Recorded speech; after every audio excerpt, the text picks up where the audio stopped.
चलो मैं class start करता हूं। अब मैं जो पॉइंट बताऊंगा ना बेटे, उसको थोड़ा ध्यान से सुनना है। अगर आपका ध्यान थोड़ा सा भी इधर उधर डेविएट हुआ ना, तो चीज समझ में नहीं आएगी। तो इसलिए जो मैं बताने जा रहा हूं अब, वो थोड़ा सा कंसंट्रेशन के साथ सुनना है। लिखना ना, अब अभी कुछ लिखना मत इस पर। और जो मैं डायग्राम बनाऊं, उस डायग्राम को ध्यान से देखो, तभी वो चीज समझ में आएगी। जैसे मैं एग्जांपल देता हूं एक। बेटा ये है एक प्लेन मिरर, ये प्लेन मिरर है।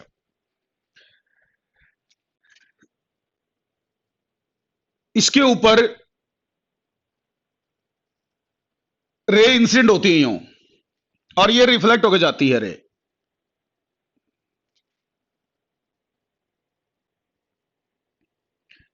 ये एंगल ऑफ इंसिडेंस है।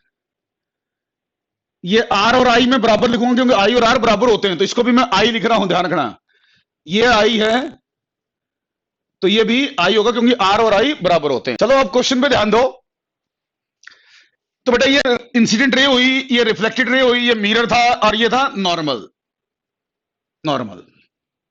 अब मुझे बताना क्या, वो देखो एक बार। तो बेटा एक क्वेश्चन पूछा जाता प्लेन मिरर में। प्लेन मिरर में वो क्वेश्चन ये पूछा जाता, जैसे कि मिरर पहले यहां है और ये रिफ्लेक्टेड लाइट है,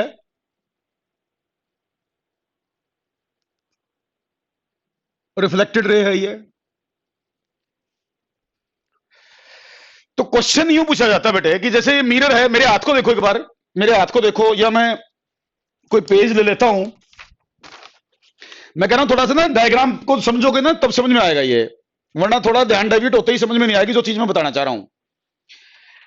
तो बेटा जैसे मिरर था, इस पर लाइट टकराई, लाइट रिफ्लेक्ट होकर गई।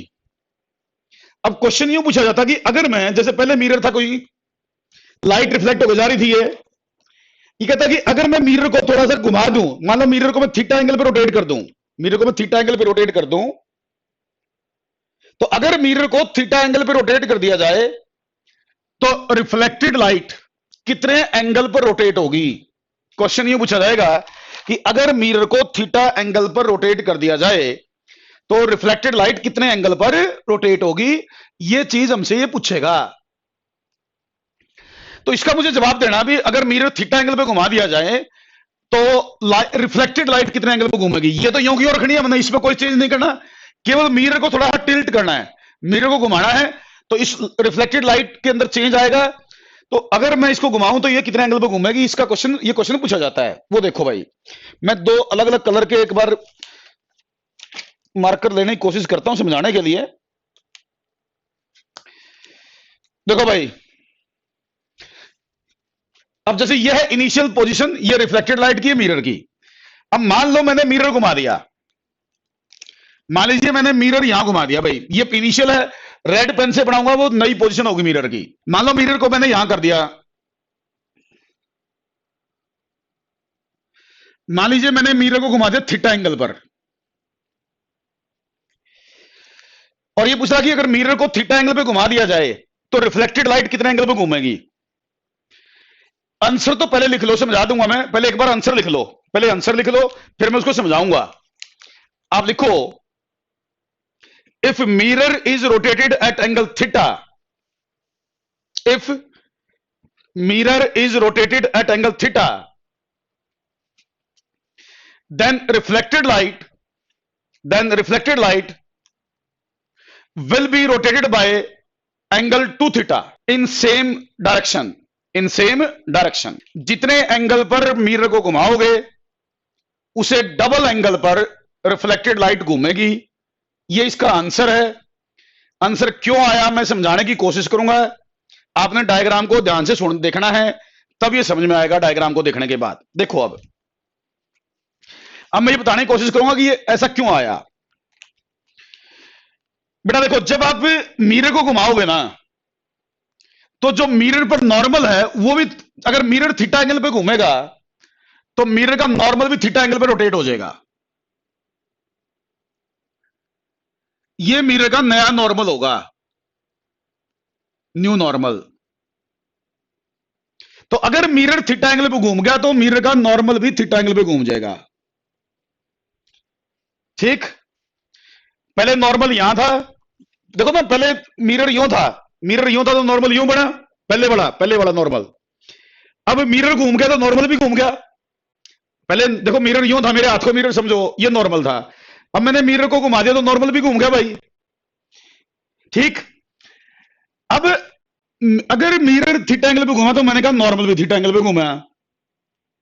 तो इंसिडेंट लाइट ये है, ये इंसिडेंट लाइट है, इसका एंगल देखो नॉर्मल के साथ, इंसिडेंट लाइट का एंगल नॉर्मल के साथ 2 थीटा हो गया, सॉरी आई प्लस थीटा हो गया। नए नॉर्मल के साथ इंसिडेंट रे का एंगल आई प्लस थीटा हो गया। नए नॉर्मल के साथ इंसिडेंट रे का एंगल आई प्लस थीटा होगा, मेरे ख्याल से समझ में आना चाहिए। अगर इंसिडेंट रे का, ये इंसिडेंट रे थी, इसका नए नॉर्मल के साथ एंगल आई प्लस थीटा हो गया, तो जो रिफ्लेक्टेड लाइट होगी उसका एंगल भी नए नॉर्मल के साथ आई प्लस थीटा हो जाएगा। New reflected ray, new reflected ray, new reflected ray, तो इसका एंगल भी नए नॉर्मल के साथ, ये वाला एंगल आई प्लस थीटा हो जाएगा, क्योंकि जो एंगल ऑफ इंसिडेंस होगा वही एंगल ऑफ रिफ्लेक्शन होगा। अब ये तो डायग्राम मैंने बनाई, मेरे को बताना है ये एंगल, मुझे ये एंगल बताना है, इतना ये बताना है। यदि इनिशियल रिफ्लेक्टेड रे, यदि न्यू रिफ्लेक्टेड रे, मुझे ये एंगल बताना है। मैंने जो नीला लिख के बनाया ना, नीला बना दिया, ब्लू कलर का जो बनाया है, ये मैंने ये बताना कि ये एंगल कितना है, उसको डायग्राम में समझना है आपने। अब मेरे को बताना, मैंने कहा भाई ये एंगल मुझे बताना है ये कितना होगा, तो बेटा मुझे आप बताओ ये एंगल कितना है, ये जितने, ये जो पोर्शन ये कितना है, ये आप एक बार देख के बताओ कितना होना चाहिए, ये एंगल कितना होना चाहिए, आप खुद बताओ मेरे को। देखो ये एंगल है आई प्लस थीटा, ये एंगल आई प्लस थीटा, तो ये इतना एंगल देखो, आप एक बार डायग्राम में देखो ध्यान से, ये 2 थीटा कैसे हुआ, तो आप मुझे सोच के बताओ बेटा कि ये एंगल 2 थीटा कैसे हुआ, ये एंगल 2 थीटा कैसे हुआ। आप एक बार डायग्राम में देख लो कि मैं इसको 2 थीटा क्यों कह रहा हूं। आप मुझे बताओ, पहले इधर देखो एक बार, मेरी बात को सुनते जाना, आप मेरी बात को सुनते जाना। बेटा देखो ये एंगल कितना है, आई प्लस थीटा, आगे वाला कितना है, आई प्लस थीटा। तो मैं जो डायग्राम में लिख रहा हूं उसको ध्यान से सुनते जाना एक बार। बेटा देखो ये टोटल एंगल कितना है, मैं थोड़ा बड़ा उसमें अलग अलग कलर बना रहा हूं, ये टोटल एंगल देखो कितना है, ये टोटल एंगल इंसिडेंट से नई रिफ्लेक्टेड के साथ, इंसिडेंट से नई रिफ्लेक्टेड के साथ टोटल एंगल ये है 2i प्लस 2 थीटा। ये टोटल एंगल कितना है, 2i प्लस 2 थीटा, ध्यान से देखोगे तो।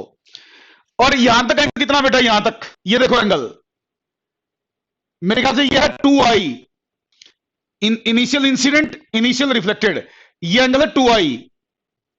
तो देखो यहां तक का है 2i plus 2 theta, 2i plus 2 theta, और यहां तक का है 2i, तो ये एक्स्ट्रा कितना बच गया, ये वाला कितना बच गया, ये बच गया 2i plus 2 theta minus 2i, तो 2 थीटा बच गया भाई। ये जो डायग्राम है इसको 2-3 बार देख लेना आप लोग, इस डायग्राम को 2-3 बार देख लेना।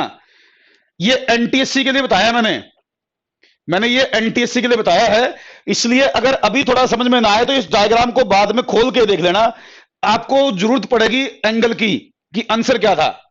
अच्छा मिल गया, समझ में आ गया मांग, very good very good very good. फिर भी कुछ बच्चे ऐसे हो सकते हैं जिसको लगेगा अभी पता नहीं क्या बना दिया सर ने, बहुत सारे एंगल बना दिए, तो आप इस एंगल को, इस डायग्राम को पॉज करके देख लेना, तो आपको उस टाइम समझ में आएगा। अभी कुछ बच्चों को हो सकता है कम समझ में आए। चलो अभी इतना आपको ये जरूर याद रखना कि अगर इंसिडेंट रे को, सॉरी मिरर को थीटा एंगल पे घुमाया जाए तो रिफ्लेक्टेड लाइट 2 थीटा पे घूमेगी और सेम डायरेक्शन में घूमेगी। अभी इतना याद कर लो, बाकी इसको ज्यादातर तो कैसे समझ में आएगा। मैं 2 क्वेश्चन करके ले दे दूं आप लोगों को, ट्राई करके आओगे कल। मैं एक बार प्रैक्टिकली समझाता हूं उस क्वेश्चन को। आपको एक क्वेश्चन बता रहा हूं मैं, बेटा मान लो हमारे पास 3 मिरर हैं, ये 3 मिरर, 3 प्लेन मिरर,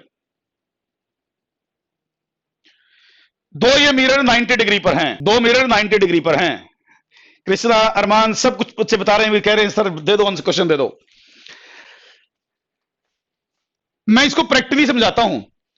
आप एक कमरे के बारे में सोचो, आप एक कमरे के बारे में सोचो, जैसे उस कमरे की दो दीवारों पर मिरर लगे हों, साथ वाली दीवार पर, जैसे इस बोर्ड के ऊपर दीवार, यहां मिरर लगा हो, एक उसके साइड में इधर दीवार है, उस दीवार पे मिरर लगा हो। आप अपने कमरे के बारे में सोचो, जैसे एक तो बोर्ड वाली दीवार है, इस पर एक मिरर लगा हो, एक उसके साइड में जो 90 डिग्री पर दीवार होगी दूसरी, उस पर मिरर लगा हो, और एक मिरर छत पे लगा हो, एक मिरर छत पे लगा हो। क्वेश्चन को समझ लेना। जैसे एक मिरर इस बोर्ड वाली जगह सोचो, एक मिरर इसके 90 डिग्री पे दीवार है उस पर सोचो, और एक मिरर छत पे लगा हुआ है। तीन मिरर हो गए प्लेन मिरर, तीनों आपस में हो गए परपेंडिकुलर, तीनों आपस में हो गए परपेंडिकुलर। क्वेश्चन मेरे ख्याल से समझ में आ गया होगा। एक इस दीवार पे मिरर था, एक इधर जो 90 डिग्री पे दीवार है इस पे मिरर है, और एक मिरर छत पर। क्वेश्चन ये है कि जैसे मैं खड़ा हूं यहां, एक मिरर मेरे इधर सामने होगा, एक इधर साइड में होगा, एक छत पे होगा। तो क्वेश्चन ये है कि बताइए तीनों मिरर मिलके मेरी कितनी टोटल इमेज बनाएंगे? ये तीनों मिरर मिलके मेरी कितनी टोटल इमेज बनाएंगे? ये आपने ट्राई करना। क्वेश्चन मेरे ख्याल से समझ में आ गया होगा। एक सामने इस बोर्ड वाली जगह पे मिरर है, एक इसके 90 डिग्री पे दीवार पे मिरर है, एक मिरर छत पे है, ठीक। तो ये तीनों मिरर मिलके मेरी कितनी इमेज बनाएंगे, ये आपको बताना है। अभी आंसर मत देना, कल आंसर देना आपने, इसका आंसर कल देना है, ट्राई करना। अब अगला क्वेश्चन सुनो बेटा। एक मिरर ये है, एक मिरर ये है, पैरेलल हैं दो मिरर, इनके बीच में यहां कहीं ऑब्जेक्ट है। ये लाइन ये समझाने के लिए कि कॉर्नर टू कॉर्नर है, ये बिल्कुल स्ट्रेट लाइन में है यहां, और लाइन का और कोई मतलब नहीं है, ध्यान रखना। ये लाइन के लिए समझाने के लिए कि इसका कॉर्नर और इसका कॉर्नर बिल्कुल आमने सामने है, कॉर्नर कॉर्नर आमने सामने है बस इनके। ये इस लाइन का मतलब और कुछ मत समझना, बस ये समझाने के लिए कहा था ये कॉर्नर इसका और इसका ये कॉर्नर बिल्कुल आमने सामने है, ये दोनों मिरर पैरेलल हैं।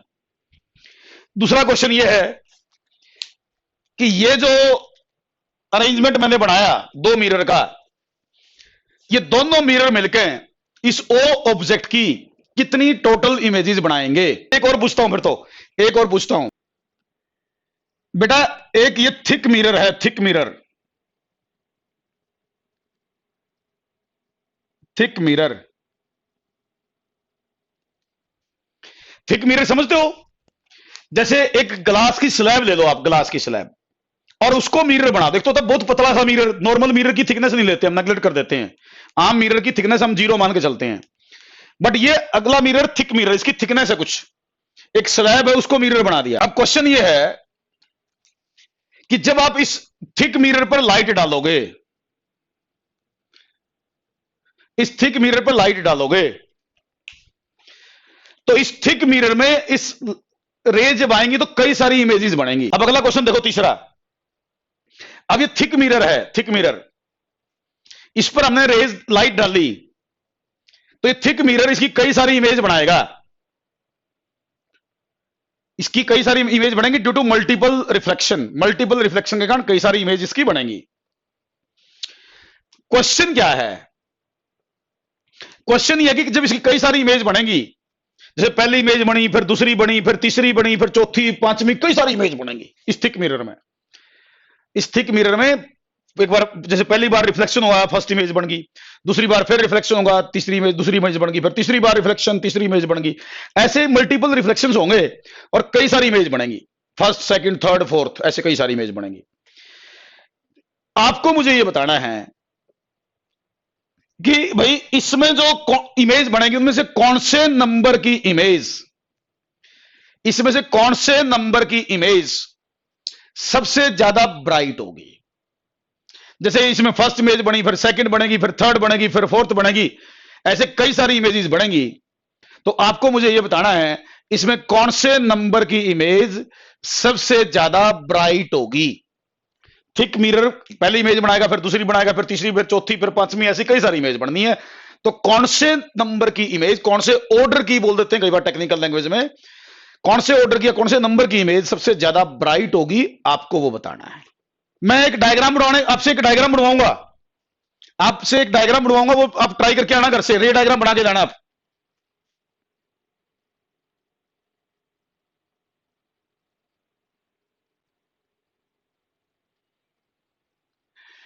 बेटा मान लो ये एक्स एक्सिस है, ये वाई एक्सिस है, ये एक प्लेन मिरर है।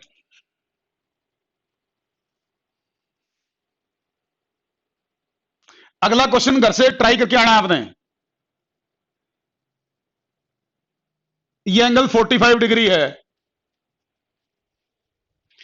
अगला क्वेश्चन दे रहा हूं मैं, घर से करके लाने ये क्वेश्चन आप लोगों ने।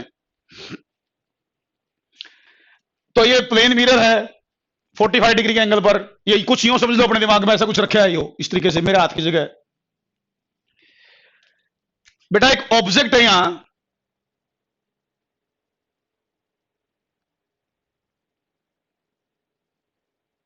ये ऑब्जेक्ट है ए बी। ए बी एक ऑब्जेक्ट है, ये एक ए बी ऑब्जेक्ट है। आपने इसकी इमेज बना के लानी है, इस ए बी ऑब्जेक्ट की इमेज बनानी है, और मैं कल बनाऊंगा, फिर मेरे को बताना कि जो मैं बनाऊं वही आपकी थी या नहीं थी। आपने ये इमेज बना के लानी है, इस प्लेन मिरर में इस ए बी की ऑब्जेक्ट की इमेज बनेगी।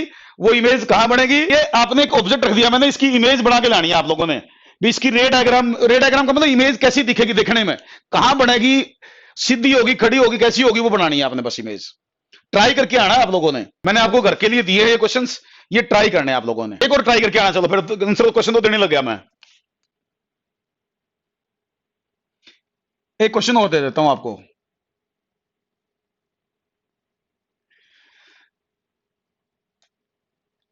और सबने ट्राई करने ये क्वेश्चन है, कहीं सोचो सर को पता तो चलता ही नहीं। सबने ट्राई करने हैं। ये प्लेन मिरर है भाई, ये एंगल 45,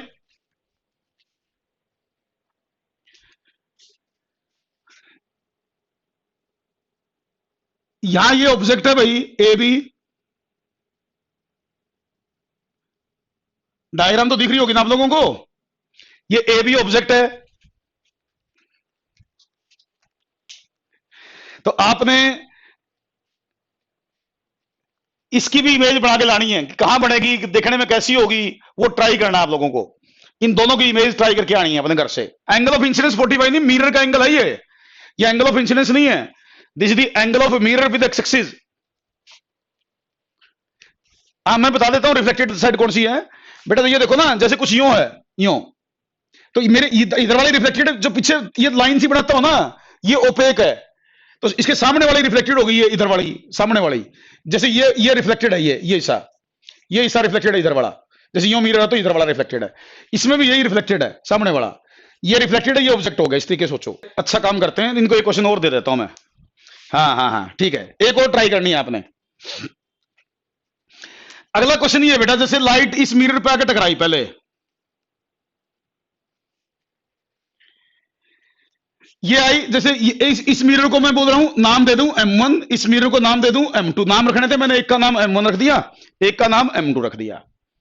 तो क्वेश्चन क्या है वो सोचो, कि जैसे इस पर पहली बार टकराई तो इसको M1 दे दिया, अब इससे लाइट रिफ्लेक्ट हो गई, इस पे गई, और इससे रिफ्लेक्ट हो गई लाइट यूं गई।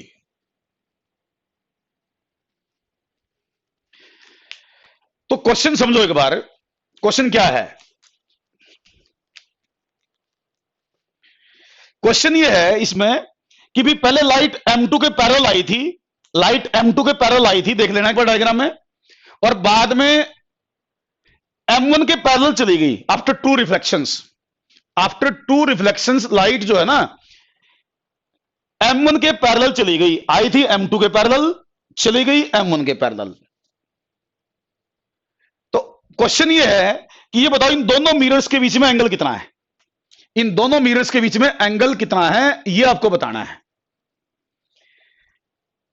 एक पहले M2 के पैरेलल आई, दो रिफ्लेक्शन हुए, पहले M1 से रिफ्लेक्शन हुआ, फिर M2 से रिफ्लेक्शन हुआ, और फिर M1 के पैरेलल चली गई। तो बताइए कि इन दोनों मिरर्स के बीच में एंगल कितना है। तो ये सारे क्वेश्चंस आपने घर से ट्राई करके आने हैं, फिर मैं कल इनको सबको एक्सप्लेन करूंगा बेटा, ठीक है। ओके, अभी आगे बढ़ते हैं। अभी तक जो आप पढ़ रहे थे ना, अभी तक आप पढ़ रहे थे प्लेन मिरर पढ़ रहे थे आप, अभी तक क्या पढ़ रहे थे, प्लेन मिरर। अब हम पढ़ेंगे स्फेरिकल मिरर्स। क्या पढ़ेंगे अब, स्फेरिकल मिरर्स, स्फेरिकल मिरर्स पढ़ेंगे भाई हम। तो अभी तक हम जो पढ़ रहे थे वो प्लेन मिरर थे, अब हम स्फेरिकल मिरर्स पढ़ेंगे। तो अब ये स्फेरिकल मिरर्स के बारे में देखो, ये होते दो स्फेरिकल मिरर, एक होते हैं कनकेव और एक होते हैं कन्वेक्स। कनकेव मिरर और कन्वेक्स मिरर, ये दो होते हैं, कनकेव और कन्वेक्स मिरर। ठीक, अब थोड़ा सा ध्यान से सुनना, लिखना कम कर दो। और अब नया टॉपिक है, स्टार्टिंग हो रही है इसकी, कुछ डेफिनेशन से बताऊंगा मैं, वो थोड़ा ध्यान से पढ़नी है, आपने सुननी है और नोट करते जाना, कॉपी पेन लेके बैठ जाना है, जो बोल दूं सब कुछ लिख लेना है। मैं 2-3 बार उसको रिपीट भी करूंगा।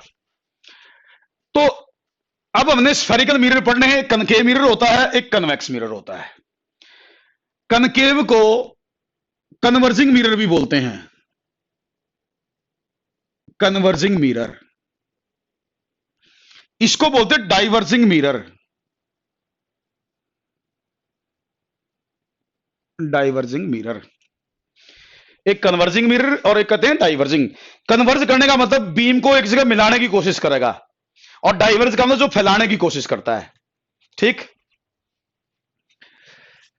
मैं इनको थोड़ा समझाने की कोशिश करता हूं, कनकेव और कन्वेक्स को। आप अपने दिमाग में कहीं सोचो, जैसे मान लो हमारे पास ग्लास का एक ओलोस्फीयर है, मान लीजिए हमारे पास एक ग्लास का ओलोस्फीयर है, ग्लास का ओलोस्फीयर, कांच का।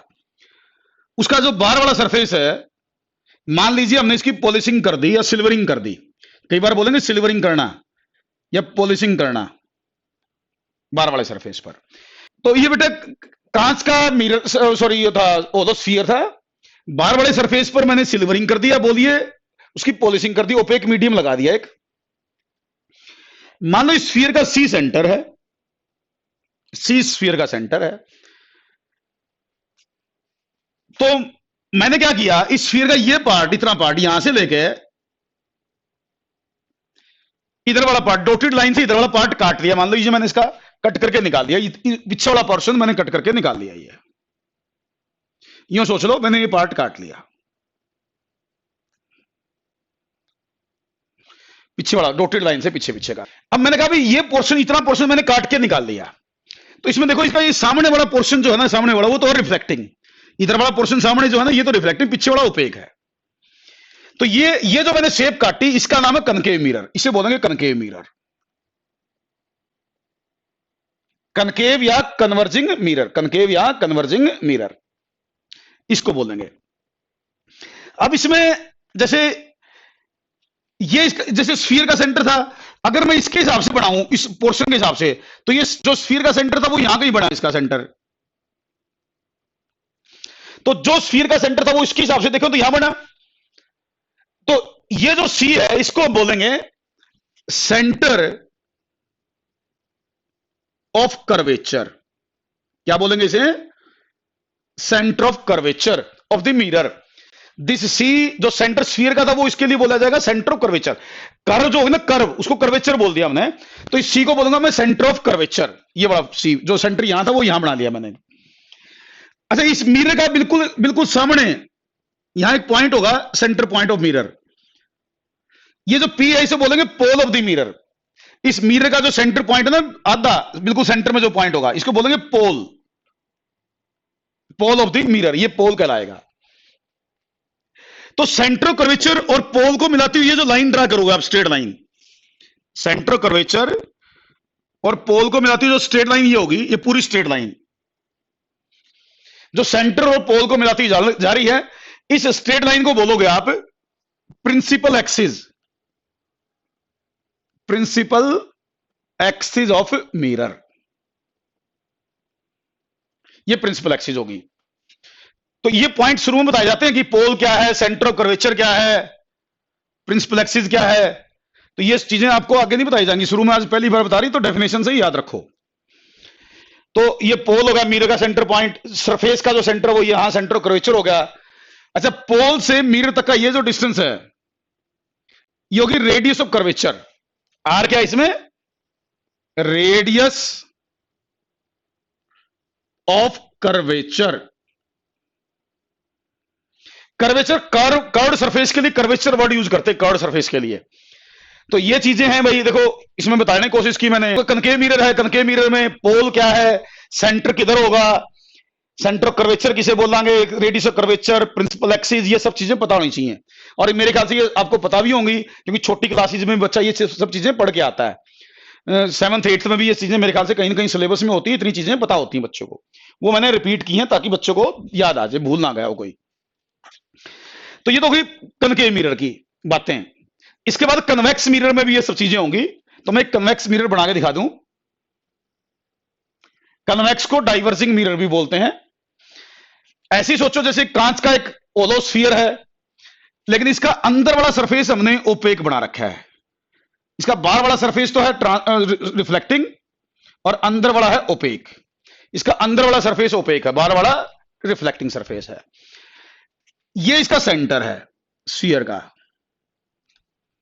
ये स्फीयर का सेंटर है। अब मान लो मैंने इसका इतना पोर्शन काट लिया, ये इतना पोर्शन काट लिया, यो बना दूं इसको मैं, ये पोर्शन काट लिया। तो बेटा ये जो मैंने पोर्शन काटा है इसका नाम है कन्वेक्स मिरर। इसे बोलेंगे कन्वेक्स मिरर या डाइवर्जिंग मिरर, कन्वेक्स या डाइवर्जिंग मिरर इसको बोलेंगे। इसमें ये होगी इसकी प्रिंसिपल एक्सिस, ये होगा इसका पोल, सेंटर इसका पीछे की तरफ हो गया तो ये होगा सेंटर ऑफ कर्वेचर, ये सेंटर ऑफ कर्वेचर होगा, ये इसका पोल होगा सेंटर पॉइंट, और ये होगी रेडियस ऑफ कर्वेचर। ठीक, तो ये एक कनकेव मिरर है, एक कन्वेक्स मिरर है। तो स्फेरिकल मिरर हमारे सिलेबस में दो हैं, कन्वेक्स और कनकेव। इसमें सेंटर कहां होगा, पोल कहां होगा, प्रिंसिपल एक्सिस कौन सी है, ये सब चीजें इसमें, जो इसमें है वही उसमें भी है, बट उसका सेंटर पीछे की तरफ होगा, बाकी चीज तो वही है भाई। अब ये बात हुई, सब चीजें मेरे ख्याल से छोटी छोटी चीजें हैं, छोटी क्लासेस में आपने सुनी रखी थी। अब मैं एक दो पॉइंट बताता हूं इसमें जो काम के हैं, जो बार बार यूज होंगे अपने। जैसे मैं कनकेव मिरर का एग्जांपल ले लूं, ये कनकेव मिरर है बेटे, ये इसकी प्रिंसिपल एक्सिस थी, ये इसका पोल था, यहां कहीं सेंटर ऑफ कर्वेचर था। अब देखो कई जगह ना, कई बार क्या होगा, मिरर पर ना हमें नॉर्मल डालना होगा, नॉर्मल। कई जगह बोलेंगे भी मिरर पर नॉर्मल डालो जी, draw the normal on the mirror at a particular point of the mirror. तो बेटा किसी भी पॉइंट पर, मिरर के किसी भी पॉइंट पर आपको, अगर आपको नॉर्मल डालना है, जैसे मान लो मेरे को कहता है कि ए पॉइंट पर नॉर्मल डाल दो, ये ए पॉइंट है मिरर का, इस पर नॉर्मल बनाना, नॉर्मल लाइन, नॉर्मल का मतलब होता है परपेंडिकुलर।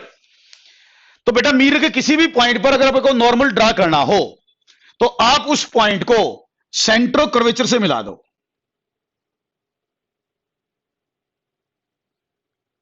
आप उस पॉइंट को सेंटर ऑफ कर्वेचर से मिला दो। मैंने कहा भी मिरर के किसी भी पॉइंट पर नॉर्मल डालना हो तो आप उस पॉइंट को सेंटर ऑफ कर्वेचर के से मिला दो। गिवन पॉइंट को और सेंटर कर्वेचर को मिलाती हुई जो भी लाइन ड्रा करोगे ना, वो लाइन उस पर्टिकुलर पॉइंट पर नॉर्मल कहलाएगी या नॉर्मल होगी। जैसे ए पॉइंट पर नॉर्मल था तो ये लाइन नॉर्मल होगी। अगर मैं कोई लाइन यहां बना दूं, मान लो ये पॉइंट था बी, तो ये जो लाइन बी और सी को मिलाती जा रही है तो बी पॉइंट पर ये नॉर्मल होगी, ये वाली लाइन बी पॉइंट पर नॉर्मल होगी, ये वाली लाइन सी पॉइंट पर नॉर्मल होगी, और ये प्रिंसिपल एक्सिस जो है पोल पर नॉर्मल होती है। प्रिंसिपल एक्सिस पोल पर नॉर्मल का काम करेगी, प्रिंसिपल एक्सिस, क्योंकि ये अभी सी और पी को मिला रही है। तो किसी भी पॉइंट पर नॉर्मल डालना हो तो उस पॉइंट को आप सी से मिला दो, सेंटर ऑफ कर्वेचर से मिला दो, तो वो नॉर्मल हो जाएगी। कोई बच्चा पूछेगा क्यों, वो नॉर्मल क्यों हो जाएगी, सी से पास होने वाली लाइन नॉर्मल क्यों? बेटा नॉर्मल इसलिए हो जाएगी क्योंकि बेटा जो भी पॉइंट आप सी से मिला रहे हो ना, तो सी वाली लाइन जो सी के थ्रू लाइन पास करेगी वो रेडियस का काम कर रही है, that is passing through radius. C से पास होने का मतलब क्या है, that is line is acting as radius. और रेडियस जो होती है वो स्फीयर के पॉइंट, किसी भी पॉइंट पर जब रेडियस ड्रा करते हो ना स्फीयर पर, तो that radius will act as a normal. Radius normal का काम करती है, आपको पता है, इतना आप मैथमेटिक्स में पढ़ के आए हैं। तो ए और सी, ए सी रेडियस है, सी बी रेडियस है, पी सी रेडियस है, तो उसका मतलब ये सारी रेडियस वाली लाइन तो होगी, और रेडियस नॉर्मल होती है, आपने पढ़ा हो छोटी क्लासेस में। तो ये नॉर्मल कैसे ड्रा करना है, कई जगह नॉर्मल ड्रा करना तो इस तरीके से नॉर्मल ड्रा किए जाएंगे। ये मैंने कनकेव पे बना के दिखाए, ऐसे ही मैं कन्वेक्स पे बना के दिखा देता हूं। देखो अगर मेरी बात तो शुरू में तब ध्यान से सुन लोगे ना, आगे चल के आपकी कंट्राडिक्शंस वैसे ही खत्म हो जाएंगी। छोटे मोटे क्वेश्चन तो खुद ही सोल्व कर दो, मेरे बताने की जरूरत ही नहीं पड़ेगी। अब मैं कन्वेक्स मिरर पर नॉर्मल की बात करता हूं। बेटा ये पोल है, इसका सेंटर इधर पीछे था भाई। तरीका वही है, मेथड तो एक ही है, कन्वेक्स और कनकेव है तो स्फेरिकल सरफेस ही। इसने बोला भी ए पॉइंट पर नॉर्मल डालो, ए पॉइंट पर नॉर्मल डालो, तो मैं क्या करूंगा, ए वाली लाइन ए और सी को मिला दूंगा।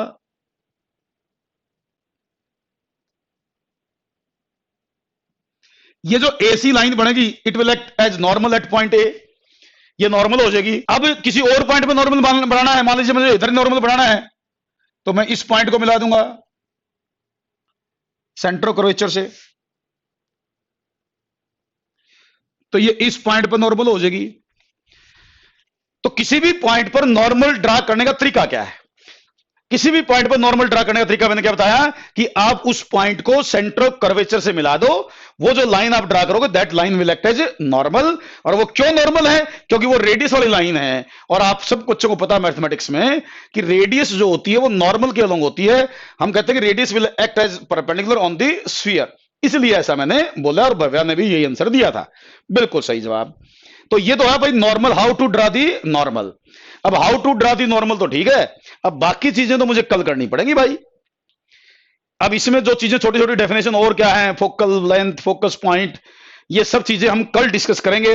और आपको मैंने जो क्वेश्चन दिए हैं आप घर से वो ट्राई करके आएंगे, हर बच्चा कोशिश करेगा। मुझे आपसे उम्मीद है कि कोई बच्चा ऐसा नहीं होगा कि बगैर कोशिश किए आ जाएगा क्लास में। ट्राई जरूर करेंगे, निकले ना निकले कोई बात नहीं, आंसर ठीक हो गलत हो उससे कोई फर्क नहीं पड़ता, बट आपने वो क्वेश्चन ट्राई करके आने बस। ओके बाय, टेक केयर बेटा।